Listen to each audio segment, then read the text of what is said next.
Good morning and welcome to the Gospel from Patmos by John Paulian, a daily devotional with everyday insights into living from the last book of the Bible.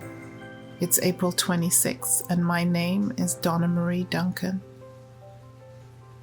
John the Apostle writes in Revelation chapter 5 verse 12, "Worthy is the Lamb who was slain to receive power and riches and wisdom and strength and honor and glory and blessing."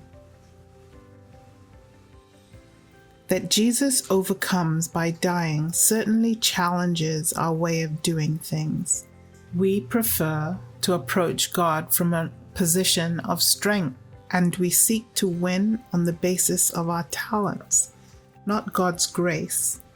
Through the slain Lamb, however, we learn that true victory comes in sacrifice and weakness. The sacrifice of Christ compels us to depend on God's vindication rather than on our own ability or efforts. Jesus set the example of true victory, and heaven summons us to follow him.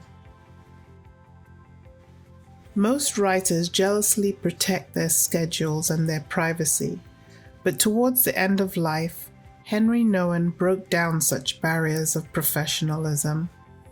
Trained in Holland, both as a psychologist and a theologian, he spent his early years achieving. Nouwen taught at Notre Dame, Yale, and Harvard, averaging more than a book a year. He traveled widely to give lectures, but in the process, his own spiritual life began dying. 10 years before his death, he made a radical break with the past and became priest in residence at a home for the seriously disabled in Toronto. He lived in a simple room with a single bed, one bookshelf, and a few pieces of Shaker-style furniture. With no fax machine, no computer, no PDA or daytimer calendar, he found spiritual serenity amid the cast-offs of society. Philip Yancey visited him one day and watched as Nouwen served communion to Adam, a retarded 26-year-old man unable to talk, walk, or dress himself. Adam gave no sign of comprehension, drooled throughout the ceremony, and grunted loudly a few times. Nouwen confessed that it took him nearly 2 hours each day to bathe and dress Adam, brush his teeth, comb his hair, and guide his hand as he tried to eat breakfast.